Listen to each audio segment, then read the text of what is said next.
keistimewaan saya yang menjadi terharu dari Ibnu Sina itu kampus Ibnu Sina yang satu-satunya di Batam ini baru kali ini untuk disabilitas, sehingga akhirnya saya belum tahu kampus-kampus yang lain, tapi yang saya terima memang kampus Ibnu Sina ini lebih istimewa ya menurut saya gitu kan.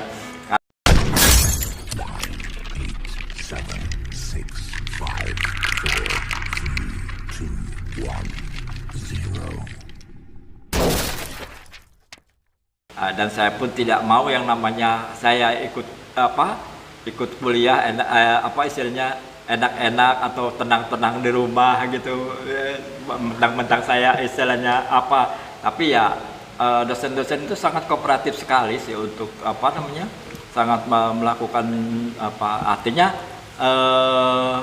tidak ada perbedaan antara umum dengan normal dengan disabilitas gitu. Itulah keistimewaan saya yang menjadi terharu dari Ibnu Sina itu kampus Ibnu Sina yang satu-satunya di Batam ini baru kali ini untuk disabilitas, sehingga akhirnya saya belum tahu kampus-kampus yang lain, tapi yang saya terima memang kampus Ibnu Sina ini lebih istimewa ya menurut saya gitu kan, karena memang waktu itu memang ya yang seharusnya mereka memperlakukan saya mesti ada istilahnya ada kecanggungan, tapi ini tidak ada yang saya rasakan, tidak ada sama sekali. Memang tetap yang ini tidak boleh istilahnya, kalau pokoknya suruh bikin tugas ya tugas, suruh bikin makalah ya gitu kan. Walaupun tapi memang tidak ada unsur artinya ini kalau Pak Edi bikin lah gitu kan, masalah itu kan saya kan serahkan juga sama dosen sebenarnya gitu kan, kemampuan saya memang itu sebenarnya gitu, mau saya memang itu mau diapain lagi, tapi memang tidak ada kendala rupanya gitu, tidak ada kendala dari dosen-dosen tersebut pun tidak ada kendala dan memperlakukan saya secara baik-baik dan sangat proporsional sehingga akhirnya sekarang udah menjadi universitas kan, kalau Ibnu Sina sendiri, dan kemudian ya setelah itu sendiri ya Pak Osman begitu kan. Jadi pas selama saya di STAI ini ya artinya cukup nyaman dalam perkuliahan saya.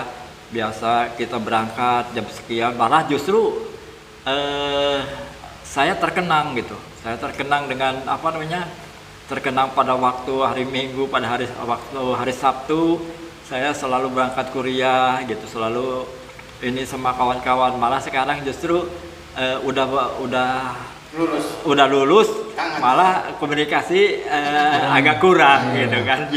Jadi gini Pak Edi, sebelum Pak Edi kenal para dosen, kemudian teman-teman yang ada di seletingnya Pak Edi, sebelum Pak Edi masuk kuliah, kira-kira apa sih yang memotivasi Pak Edi sehingga bisa kuliah?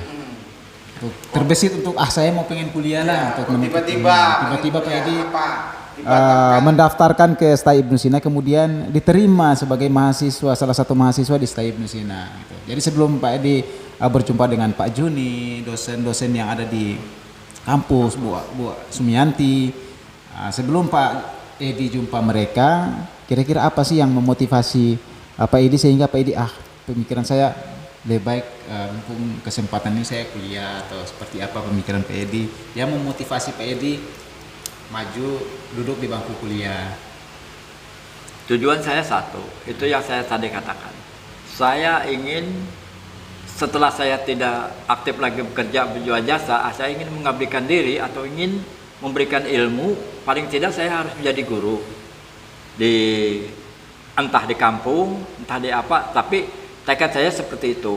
Jadi memang kenapa saya harus punya tujuan, memang seperti itu, memang saya ceritakan seperti itu ya. Walaupun pada dasarnya waktu itu akan kecapai apa sih tidak, tapi ada keraguan. Tapi berkat dorongan doa dan sebagainya, ya, sehingga akhirnya saya tetap maju, dan itu andai kata ada umpamanya salah satu yang menjadi kekhawatiran atau menjadi setiap pas waktu ujian itu kayaknya saya waktu pertama itu merasa bingung gitu loh. Tapi saya sadar gitu bahwasanya memang resiko saya harus begini. Walaupun pada dasarnya waktu itu saya belum pernah dapat membaca. Jadi ujian itu pas itu gimana sih saya melakukan ujian, pokoknya kan gitu. Nah, itu kan masih bingung gitu. Jadi dikasih soal gitu kan. Banyak kendala. Banyak kendala itu. Tapi saya tetap yakin diri. Pokoknya saya tidak angkat dari kampus itu. Pas waktu ujian saya tetap ada di tempat. Dan kalau memang itu soal-soal itu bisa dibawa umpamanya di rumah, maka saya akan kerjakan di rumah gitu. Kalau umpamanya soal-soal itu, ya itu pun ya akibat toleransi daripada dari dosen-dosen itu ya diperbolehkan gitu.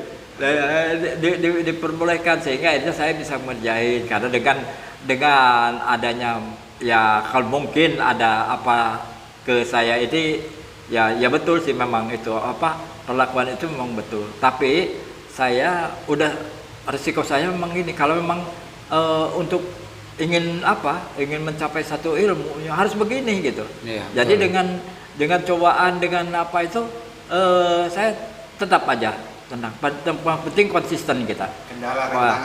Kendala dan konsisten jadi kita. Kira-kira motivasi. Jadi itu kira-kira motivasi saya untuk guru, ya? menjadi guru gitu kan.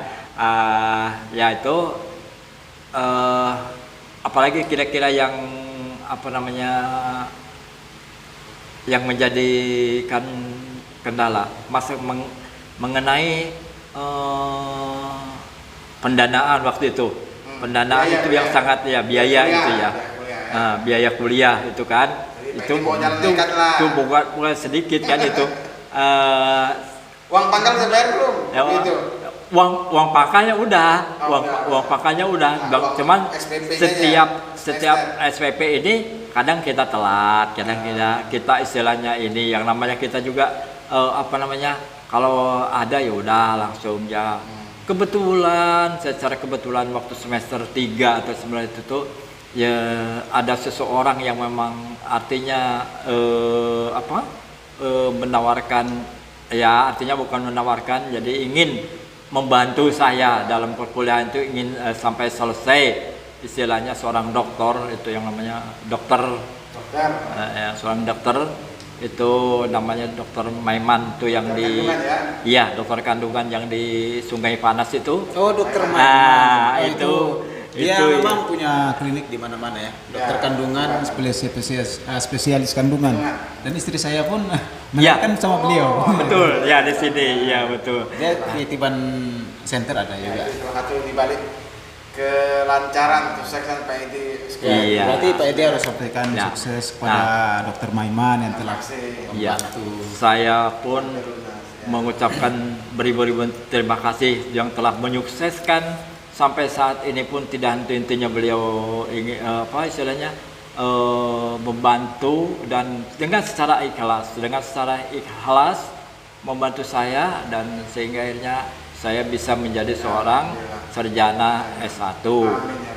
Terutama lagi itu ketua Ibu Anti itu yang selalu memberikan support. Luar biasa. Memberikan support, yang selalu mendorong Pak Edi, yang penting berdoa saja. Selalu banyak toleransinya, tidak ada lagi itu bukan saya istilahnya ini Pak Usman Sakinya. Pak Usman yang suka nganter-nganter saya itu, Ibu Anti itu luar biasa kali itu. Walaupun setahun 2 tahun belum bayar, iya, itu Bisa ikut ujian. asal Bisa Pak ikut kuliah, asal Pak Edi kuliah aktif, doa, katanya berdoa sampai dicerita beliau ini, sampai cerita dan sampai itulah itu sampai Ya, saat ini pun saya tidak akan lupa itu Bu, Tiap semester Ibu Anti itu. keluar Iya. kantornya Bu Latifah. Iya, itu. Dan iya, Ibu Latifah itu juga itu sangat apa sekali itu, sangat bijaksana sekali itu saya sungguh pokoknya nggak ada yang saya ini itu di kampus Ibnu Sina itu artinya dari semua dosen-dosen tidak ada yang ini, tetap perlakuan saya itu bagus-bagus. Pak Api, Pak Amjah, segala Ibu Nuraini, segala macam Ibu siapa yang tidak tersebut, pokoknya tidak ada kecuali itu tetap memperlakukan saya itu baik-baik semua. Nggak ada istilahnya dosen ini tentang saya nggak ada istilahnya bagus lah. Dan saya pun merasa nyaman dan merasa enak. Ya mudah-mudahan kedepannya ini kampus ini tetap bertahan dan ya ada juga mungkin kawan-kawan saya yang ingin berkuliah di Ibnu Sina, ya itulah dosen-dosen di Ibnu Sina itu seperti itu. Nah, Bisa Oke. terus. Ya, Bang. Jadi Pak Edi ini memang apa yang telah teman-teman dengarkan tadi, bahwa Pak Edi ini memang dengan kondisi seperti ini, kemudian dengan keterbatasannya yang mungkin menurut kita sudah menyesal, ya kita merasa minder ya. Tapi menurut Pak Edi itu tidak mungkin, karena dengan motivasi yang diberikan Pak Edi, dengan semangat yang dilakukan Pak Edi, mudah-mudahan bagi muda-mudi ya, khususnya Kota Batam, ya Bujang Daraci dan Puan ya begitu ya. Iya. Yang pengen mengambil ilmu dari Pak Edi, ya dengan beliau seperti ini bisa menyelesaikan pendidikan. Apalagi kita yang masih kondisi normal ya, lengkap dan Mampu biayanya. ya kita mampu, namun kita tidak mau melanjutkan pendidikan. Itu sangat ya menyayangkan sekali ya, karena pendidikan itu sangat penting ya Pak Usman, Pak Edi.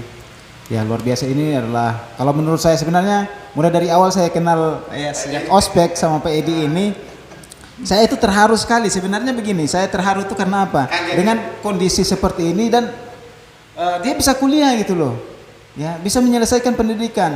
Sedangkan saya lengkap, normal, kemudian masih sehat ya, masih fit, masih umur masih muda. Berarti saya berpikir, ketika kita lihat di luar sana banyak orang yang masih tidak mau ya sekolah, tidak mau menyelesaikan pendidikan, ya sayang sekali. Tapi mungkin dengan video ini, penampilan Pak Edi di Alila Studio Podcast, mudah-mudahan teman-teman yang belum menyelesaikan pendidikan, ayo silakan menyelesaikan pendidikan, terserah jurusan apa, terserah fakultas apa, universitas apa, kampus apa, yang penting motivasi yang telah diberikan Pak Edi bisa memberikan semangat kepada teman-teman yang ada di luar sana. Yang skripsinya belum selesai, cepat selesaikan. Iya betul. Jadi bagi teman-teman yang sedang ya Pak Edi, sampaikan kepada teman-teman yang mungkin lagi menyelesaikan skripsinya, entah revisi atau yang lagi menyusun sinopsis atau proposal dan lain sebagainya, Pak Edi sampaikan kepada mereka agar mereka tetap semangat. Jangan pantang mundur, maju terus. Sukses itu ada di tangan. Silakan Pak Edi. Coba skripsi Pak Edi dulu gimana Ya, bikinnya? ya itu. Saya memberikan satu motivasi kepada kawan-kawan yang belum menyelesaikan skripsinya, silakan selesaikan skripsinya. Seberat apapun, insya Allah, kalau memang kita berpikir dan membuka wawasan, saya pikir tidak ada yang sulit. Apalagi orang yang rajin membaca, orang yang rajin membuat makalah, saya pikir itu tidak ada kesulitan. Tidak ada ceritanya terlambat dalam skripsi tersebut. Masalah waktu itu pun waktu saya mula-mula menyusun apa namanya Balik ya. judul itu sangat sulit. Apa nih kira-kira judul saya, sehingga ini saya mengambil satu judul apa metode penggunaan ceramah untuk meningkatkan motivasi siswa sekolah 10 man di Batam. Gitu kan? Luar biasa. Jadi judul itu sangat ini bagaimana caranya mengajarkan sampai saya itu bolak-balik ke dosen pembimbing itu. Jadi dalam penulisan tersebut pun itu salah sedikit pun dipermasalahkan gitu. Salah sedikit pun dipermasalahkan. Tapi secara loyalitas kita terima aja gitu, jangan terima aja gitu. Kalau memang salah kok gitu. Dosen itu bukan berarti mau ini kan, bukan mempersulit dan mempersusah kita punya skripsi. Ya tergantung usaha mahasiswanya gitu kan. Ya kalau memang nggak mau usaha, kalau nggak mau disalahkan juga ya itu juga kurang baik juga, nanti bukan lagi pendidikan kalau umpamanya itu kan. Nanti kan memang kita harus mencari di mana umpamanya ada karangan siapa, ada penulisannya seperti apa. Kita harus sering lihat ya, apalagi yang punya penglihatan yang ini ya. Saya juga masih membayang-bayang itu gimana sih. Oh iya betul. Kalau memang saya umpamanya disalahkan, saya ngotot, saya nggak ngelihat kok ya tulisan seperti itu, tapi memang istilahnya penulisan itu memang harus ada. Jadi hasilnya nanti kalau umpamanya semuanya benar, semuanya hasil itu kan akan baik nanti, bukan hanya istilahnya kita mendompleng atau dari orang lain, itu hasil kerja sendiri. Makanya kenapa saya mau kuliah, yaitu tadi, dan saya tidak mau yang namanya kuliah harus ke kampus gitu. Tidak mau saya diam-diam umpamanya di rumah segala macam, mentang-mentang umpamanya saya ini kuliah. Namanya orang kuliah itu ke kampus gitu. Jadi tahu itu di kampus tuh ada kegiatan apa, ada pelajaran apa gitu. Jadi tahu kalau umpamanya kita asal ini aja, asal terima ijazah aja umpamanya. Berarti ijazah aja di rumah itu kita nggak ngalamin gitu. Ya, kalau ini coba walaupun saya nggak bisa tanya nih Pak Hasan nih, waktu suruh olahraga saya olahraga, saya nggak tahu saya olahraga itu apa gitu kan. Olahraga di lapangan, beliau aktif. Pak Hasan beda pun ini mungkin heran ngelihat saya gitu loh, mungkin heran kok gimana gitu kan. Pasti saya pikir kawan-kawan juga pasti heran lah saya itu ini. Tapi yang namanya kembali lagi kepada yang Zat Maha Kuasa yang di atas, bahwa segalanya itu diberikan kelebihan kepada seseorang itu bermacam-macam kadarnya, bermacam-macam frekuensinya, ya kan gitu kan. Jadi kalau kita sadar ke arah sana, maka dia akan tidak akan heran lagi gitu, tidak akan ini lagi. Oh kelebihan yang diberikan, oh iya itu. Nah jadi itu pun kalau menurut agama kita, agama Islam ya gitu kan, di mana kita ada kesulitan, seharusnya di mana kita ada kesulitan, jadi kawan-kawan yang ngerti ini cepat bantu gitu, ya itu kan pahala juga buat dia, ya kan gitu. Di samping pahalanya, jangan pun itu nuntun aja atau nyebrang aja jalan itu pahala itu buat dia, itu kan gitu. Tuh yang seperti seperti Pak polisi yang ada di jalan itu kan, ada nenek-nenek yang mau nyebrang diseberangin, apalagi ada tunanetra diseberangin, itu sudah cukup, itu pahala itu. Itu pahala kalau orang ngerti itu. Makanya itu saya tadi, tapi semuanya juga memang tidak begitu. Kalau memang atas dasarnya ya tergantung kita berangkat daripada niat itu ya dasarnya. Jadi ya itu tadi. Ya bagaimana kawan-kawan untuk menyelesaikan skripsinya, ya silahkan selesaikan, jangan sampai tertunda-tunda. Kalau sudah selesai skripsi itu aman, kita enak gitu. Yang penting kita mau berusaha. Tidak ada yang namanya kampus itu itu tergantung usaha kita gitu istilahnya kan. Dan ini alhamdulillah satu kelas, satu kampus alhamdulillah Lulus tahun 2020 udah selesai semua ya. Udah selesai semua sehingga akhirnya kita bersama-sama wisuda ya. Di Planet Holiday ya, Planet Holiday waktu itu kan walaupun kondisi artinya di pandemik ya tetap kita berjalan gitu. Sangat meriah dan sangat artinya kalau ketemu sama itu rasanya gembira kali ya kalau kita udah mendapatkan satu gelar istilahnya kan gitu. Pas saya naik panggung itu kan mungkin ada fotonya itu ya. Nah itu saya pun merasa bangga dan sangat senang sekali. Tapi saat ini mungkin ya mudah-mudahan dengan adanya seperti ini bisa membuka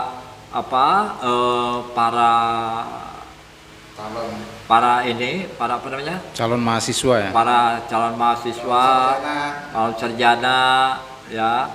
Jadi setelah itu pun terhadap orang disabilitas mungkin juga gitu ada para pihak pengusaha atau ingin mempekerjakan orang disabilitas netra istilahnya kan dan sesuai dengan peraturan daerah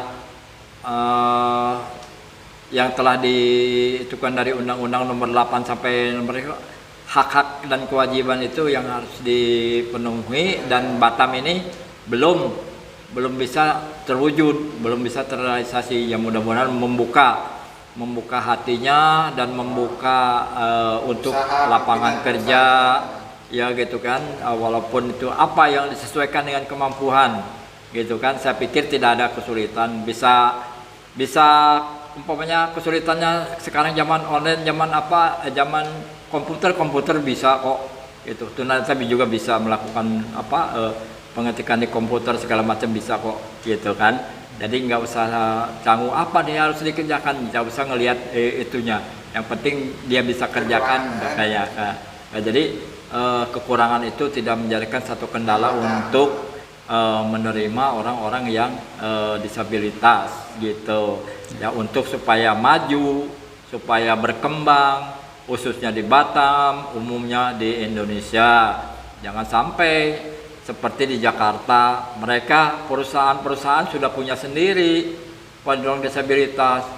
Macam Indosiar itu berapa yang tunanetra dipekerjakan, di Rumah Sakit Harapan berapa yang itu sudah dikerjakan, di bank dan segala macam itu sudah bisa. Masa Batam yang banyak industri, banyak pengusaha, banyak segala tidak bisa merekrut antara orang disabilitas. Saya pikir itu saja setelah hasil pendidikan yang yang memenuhi syarat untuk jadi guru segala macam. Kalau sarjana mau apa lagi sih umpamanya? Kan gitu kan? Kalau sarjana umpamanya untuk menjadi guru itu udah cukup lah, silakan gitu kan? Kalau memang diminta untuk umpamanya sarjana umpamanya kan gitu. Jadi jangan istilahnya bagaimana sih ininya ya, cobalah kita belajar jangan sampai mengawamkan diri gitu. Coba artinya para pengusaha itu isinya sangat proporsional dan para pemangku jabatan juga ya bisa demikian lah gitu, bisa memperlakukan orang-orang yang disabilitas netra bisa dipekerjakan di tempat-tempat atau di perusahaan-perusahaan yang memang layak dan bisa dan mampu dipekerjakan. Begitu, Pak Hasan. Oke, siap. Itulah tadi dengan semangatnya Pak Edi yang telah menyampaikan, ini adalah sebuah motivasi untuk kita semua. Dan mungkin itu saja Pak Edi, salam sukses dari kami Habi Official. Oh sebentar lagi. Bentar, Oke. ada. Ya Oh, kapan? kebetulan juga saya menjadi ketua ISMI di Batam, Apa itu ISMI? Ikatan Ikatan Tunanetra Netra. Cendekiawan Muslim Oh. Masya Indonesia Allah, luar di biasa. Kepulauan Riau. Ya, termasuk Pak Usman dari Dewan Suro ini di apa? Jika Organisasinya ya. mau membantu, mau memberikan donatur kepada kami Donasinya untuk ya. kemajuan Organisasi. untuk kemajuan organisasi tunanetra khususnya, ya silakan hubungi. Apa visi misinya? ISMI. Visinya untuk mengembangkan potensi tunanetra yang ada di Batam, ya.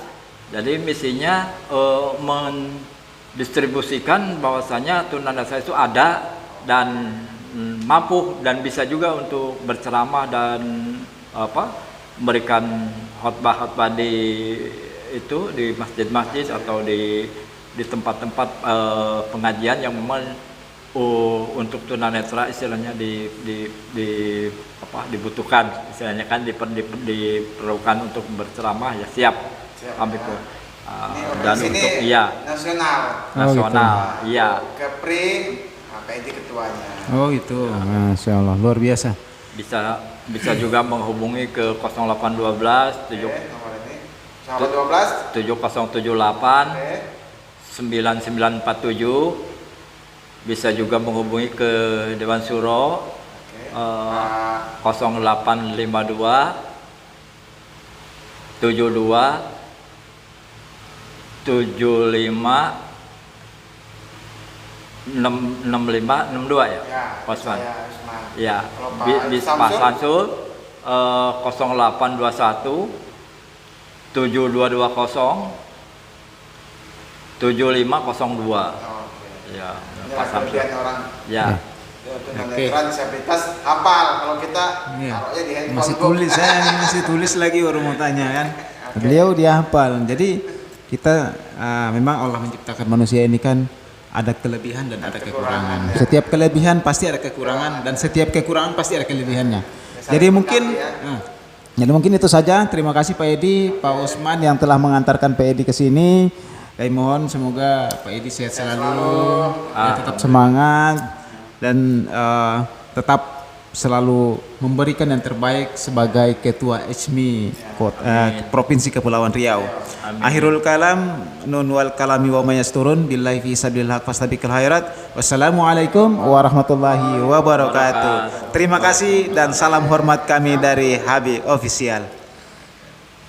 Oke, terima kasih Pak Edi. Salam. Oke, sampai ketemu lagi. Sampai ketemu lagi. Sampai ketemu lagi. Beda ini. Aduh. Ya, ini.